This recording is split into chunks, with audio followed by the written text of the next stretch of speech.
ating kasaysayan sa pangkalahatan, lalo na sa mga kabataan sa kasalukuyan. Paano natin pinapangalagaan ang ating katarungan, ang ating kalayaan? Paano natin pinapahalagahan ang public office? Yun ang pinakamahalaga sa lahat. You at yes, all right. Go ahead, sir. Ang kailangan maiisip ng ating mga kabataan, working in government is a privilege. No, it is not a right. And dahil it's a privilege that is given to you, kailangan yung pagtitiwala ng mamamayan sa iyo ay talagang nasa mataas na level. No? At kung kagaya na sinabi ko, unti-unti nawawala yan sa yung pagtitiwala ng taong bayan sa isang public official, karapat-dapat na yung public official magbitiw. No? Dahil dapat binibigyan natin kahalagahan yung opisina, hindi yung tao. At dito, ewan ko kung sakit ng kultura natin, unlike in other countries. Hopefully, we will, not all naman have the same mindset. Some people do resign if they feel that nagkasala sila or they have not upheld the standards of the office. Some people resign. Ang gusto nga natin ipakita na dapat ganun, no? May delikadesa, may honor yung tao na kung merong masabi po natin na wala nang tiwala ang taong bayan sa akin, kusang loob na akong magbibitiw. Yan ang isa sa mga importanteng lessons para sa ating mga kabataan. At isa pa, maski anong gaano kataas ang posisyon mo sa gobyerno, no? Hindi ka mas mataas sa batas. No one is above the law. So this is a very important message para sa atin. Meron ding sasabihin si Attorney Ifurong. Just like to add to that, no? Hindi lang para sa kabataan to Ito para sa lahat ng government employees. It should be a warning. Di ba? Na hindi ko mo government official ka, siga ka na. Di po ba ganun yun? Yun ang tingin ko ngayon. Kasi ako, I was a former employee din na parang nafe-feel ko kasi pag nasa poder ka, parang nagmamakaawa sa yung public di ba? Kahit na trabaho mo yon, i-delay yung mga request mo para siguro hingan ka ng pabor o maglagay ka. Yun ang naging sistema natin. Kaya sana, I'm proposing to our senator and to our congressman na dapat magpanukala sila ng batas na yung SALN nakapublish sa internet, di ba? Na without any exception, let the Supreme Court decide kung whether that is constitutional or not, para matapos na tong usapin na whether or not the SALN should be published or should be maraming depensa kasi yan na kasi constitutional so may interpretasyon pa. Bakit hindi lang tayo magpanukala na isang batas na pag after April 30 May 1st pa nasa internet na lahat yung SALN natin? Di ba? Para sa, at least para malaman ni Attorney Ifurong, no?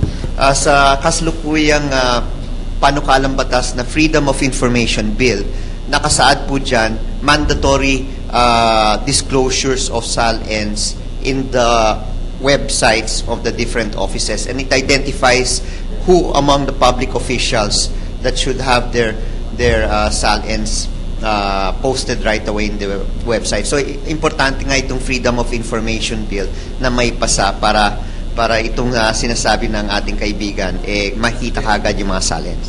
Alright, maganda yan. Samantala po ay may katanungan naman para kay Attorney JJ Atienza mula kay Elaine Cainday ng Eastern Samar State University. Elaine? Magandang hapon po, Attorney JJ. Gusto ko lang po sana itanong kung hindi po ba pwedeng humarap si CJ Corona hindi po ba pwedeng isubpina si CJ Corona para humarap po sa paglilitis? Alam mo, Elaine, may mga bagay sa proseso ng batas na hindi natin maaaring ipilit. Itong si CJ Corona, kung gugustuhin niya, maaari siyang humarap. Pero sa pagkakataong ito, kung para sa kanyang kampo at para sa kanya ay maayos namang nailalahad ng kanyang mga ebidensya at ng kanyang ng mga witnesses niya, hindi natin siya maaaring piliting lumabas.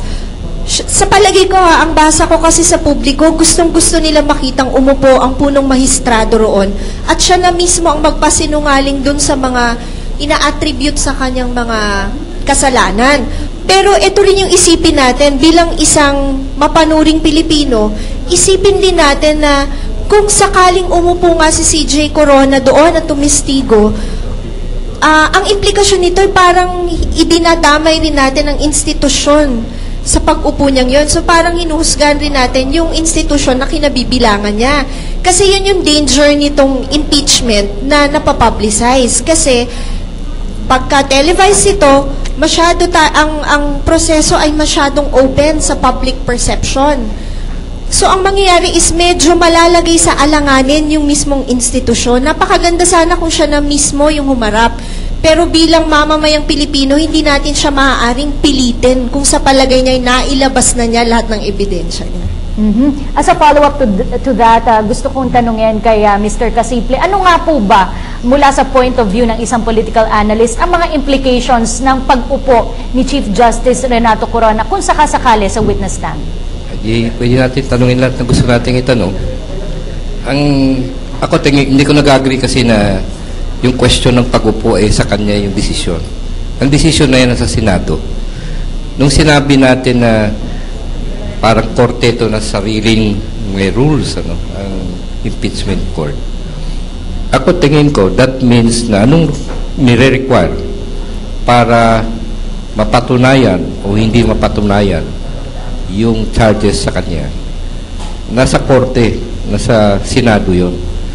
Nung ang Senado ay nag-agree na huwag buksan halimbawa yung dollar account, that doesn't mean in the next impeachment court ay hindi siya pwede mag-order na buksan. Walang rules dyan in that sense, walang pwedeng sabihin. Kaya yung usapin ng pag-upo o yung pag-imbita at di pag-imbita, it's a matter of courtesy sa tingin ko. Yung hindi mo isa-subject halimbawa sa kahihiyan. Pero it's not a rule na hindi mo pwedeng imbitahin. In fact, I don't think it's a rule na hindi mo pwedeng isang pena. If that is required sa tingin ng Senado para malinaw ang mga usapin, I think pwede. In principle. But in practice, hindi natin ginagawa kasi merong question ng courtesy. But I don't think there's a ban against it. Okay, we'd like to welcome former Senator Rene Saguisag dito sa forum. Welcome po muli at nais namin kayong tanungin dito nga sa napag-uusapang posibleng pagsabina kay Chief Justice Renato Corona kung ayaw siyang iharap ng depensa. You think we should sabina o itong prosecution should ipapasabina ito? Pwede pa ba na ipasabina siya? Sorry, I was late. Pero if I understood the drift, hindi naman sinusubpina, kundi anyayahan. Kasi mataas sa tao, pagka dugong-bugaw, hindi mo sinusubpina, inaanyayahan mo. Kung tayong ordinaryo, subpina, under pain, with penalty. Pero pag mataas sa tao, you invite. And then, pag nakumbida yung tao, we all accept he has a right to speak, he has also a right not to speak. He has a right to decline an invitation. Pero yun nga, if you are found in the possession of stolen goods, or if you are found outside the room with a smoking gun, may patay dun sa loob, you are under obligation to keep your side. Kasi yun, ang instances, according to the Supreme Court, where your silence can be taken against you. May dapat kang ipaliwanag, binibigyan ka ng lahat ng pagkakataon, nagyayabang kang in due time, bibigay mong panig mo.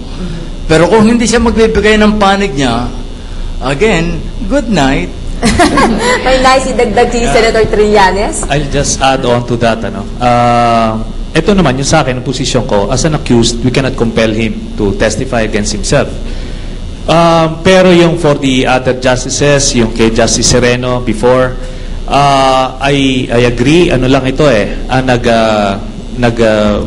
re-restrain sa amin is yung inter-branch courtesy. Pero hindi yan, hindi absolute yan. Ito nga, kung matatandaan ni Senator Saguisag, who is also our lawyer dun sa aming numerous cases before, ako nga when I was already elected, talagang kinakaladkad nga ako, pinupusasan. Wala namang courtesy noon all in the interest of justice, or detaining before life, Pero in this case, public interest so demands na yung sanang si Justice Sereno mag-testify, imbitahan. Sa akin, I'm all for that. To shed light, dun sa mga sinasabing nangyaring kalokohan, kababalaghan dun sa pag-issue ng TRO. Importante 'yun. Kasi